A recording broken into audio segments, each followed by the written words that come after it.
round against the Lakers, Eric made only 10 of his 30 shots from the field. You're probably thinking, but D-Flow, up until those 3 final games of round 2, Gordon was having a stellar postseason. Why is he on the top 10 choker list? Well, it's because a top option on a championship threat requires you to step up in the most crucial games, not just the first opening games of a series. Because as an NBA playoff series progresses, with coaches game planning to shut down players who went off in the previous games, things get 100 times more difficult. But a true number 1 to number 3 option is prepared for that and stays aggressive. To be fair, the 12-year veteran EG was likely counted on to do a little too much for Houston at this stage of his career, but he was the Rockets' third scorer, and with Harden desperately looking for anyone to get it going alongside of him, unfortunately, Eric Gordon was neutralized and came up short for the beard. Number 9, Eric Bledsoe. You can't make the excuse like I did for the first Eric that mini LeBron was counted on to do too much. The 30-year-old's in his prime and has the explosiveness and ball handling to make things happen for Milwaukee. A big part of the swagger this Bucks team played with all season long had to do with Eric dictating the pace of the game with his speed. Additionally, in 2019-20's regular season, Bledsoe was able to get much easier buckets in the paint because he could bait defenses with his three-point shot. But that long-range weapon abandoned him in 2020's NBA playoffs, where Bledsoe hit only a quarter of his three-point shots. The Heat completely dismantling the Bucks had a lot to do with the fact that Bledsoe shot a measly 32.2% from the field in that series. I think Bledsoe's got to put in endless reps on his pull-up threes, because when he can fluidly mix up his slashing and deep-range bombs, he's an elite scorer. But these playoffs, he was far from that and made some uncharacteristically dumb turnovers in crucial moments as well. Number 8, Joe Ingles. The next 2 players you'll see ranked are the only ones on this list who aren't counted on as go-to options for their teams. If Utah's forward Ingles in games 3, 4, 6, and 7 against Denver shoots better than 4 of 20 from the field, then the Jazz would have advanced. It's clear that Utah missed the services of their second 20-point scorer, Bojan Bogdanovic, who was out with a wrist injury. That meant Jingle and Joe had to face more defensive pressure than he's used to, but there's still no excuse that a man getting paid $14 million produces this little under the bright lights.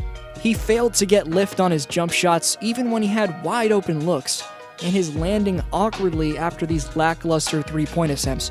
He lands completely off balance, plus isn't putting nearly enough power or backspin on his shots to drop them in.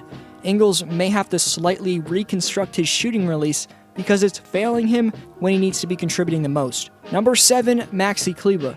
34 minutes, 3 points, then 33 minutes, 4 points, then 35 minutes, 5 points, then 37 minutes, 7 points, all while shooting 5 of 23 from the field, 1 of 16 from three-point range.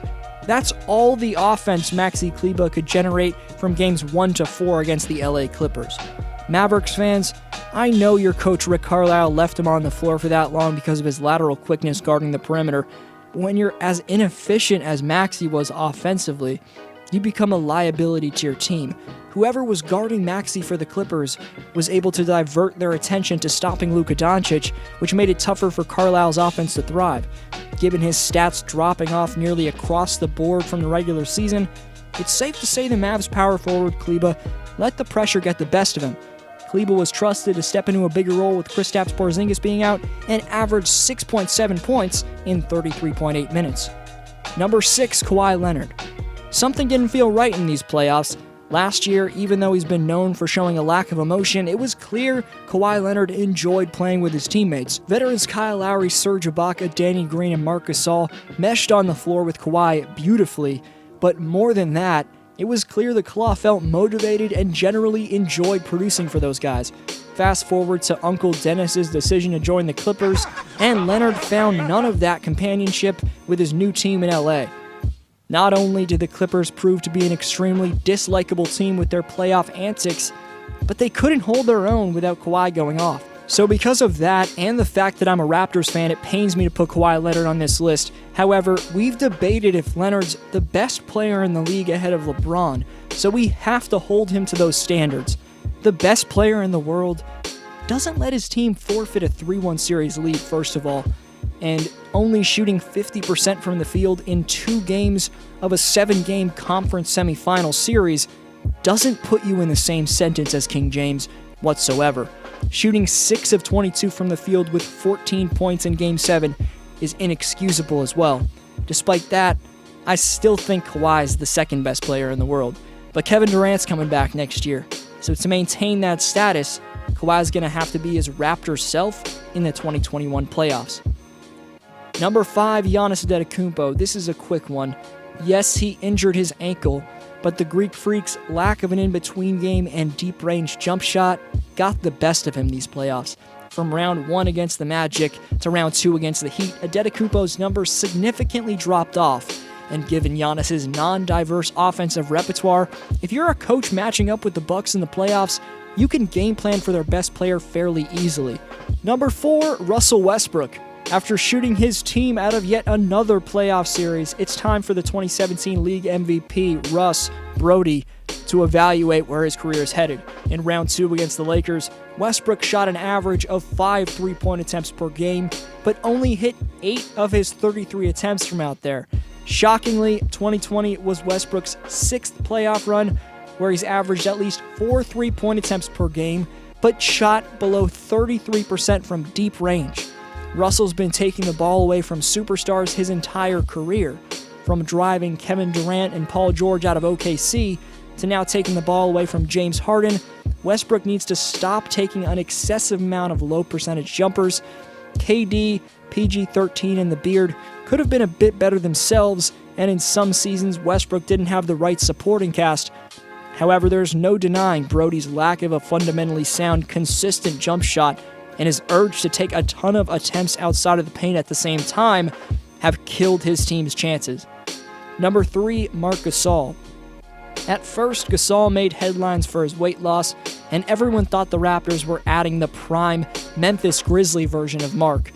But the championship hangover effect was on full display with Toronto's center, and that wasn't surprising after he fully sent it at the parade. But unfortunately, Big Spain's production was not even close to what it was in the Raptors' 2019 title run. After exercising a $25.6 million player option to stay with Toronto for 2019-20, the 2020 playoffs saw Gasolina shoot 18.5% from 3, 39.1% from the field, and he put up only 6 points per game and 4.5 rebounds in the playoffs overall. Who knows where the Raptors would have been if Gasol even comes close to living up to his cap hit. Number 2, Pascal Siakam.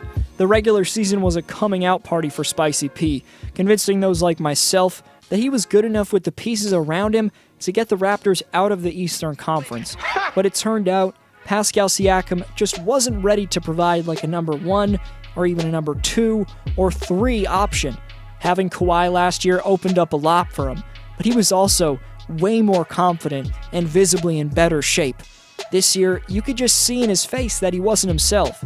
Siakam's post-up game needs to be completely upgraded, as without the same pop athletically these playoffs, his footwork got exposed. I expect Siakam to be motivated, more polished, and in a better state mentally when we're hopefully back to having fans next season. Number 1, Paul George. Playoff P, Pandemic P, whatever you want to call him. PG-13 more than earns his ranking as the number 1 choker in the 2020 playoffs. George was pretty much single-handedly the reason why Dallas pushed the Clippers to 6 games, as he shot 34.6% from the field and 27% from three-point range in the first round. Additionally, in games 4 and 7 of the conference semis, Paul combined for just 20 points while shooting 8 of 26 from the field. Paul's proven himself to be extremely overrated, unfortunately, and I'll come clean for yet another time, as I've been doing in some recent videos, by the way, because I said that Paul George and Kawhi Leonard was the number 1 duo in the NBA. Here's what I had to say this past August 21st about Kawhi, but more specifically, what I had to say about Paul George. This is Rich. Look for Kawhi to really lead and carry his Clipper teammates in every aspect of the game for the rest of this competitive series. Meanwhile, the scariest second option in the league right now, Paul George, obviously needs to be better, but here's why he has an outstanding chance to prove that he's a champion. PG's never had the luxury of being a number 2 option throughout his career. Do it again, please. Stay off the weed. Oh, poor old D-Flow. How you didn't realize that Anthony Davis was the most dangerous second option in basketball by far is beyond me, current D-Flow. But let's be friends. Follow me on Instagram and Twitter at DFlowHoops. I want to get to know who tunes into my videos. Tons of hot takes, predictions, and stories on the way for you guys. This was D-Flow, and I'll see you next video.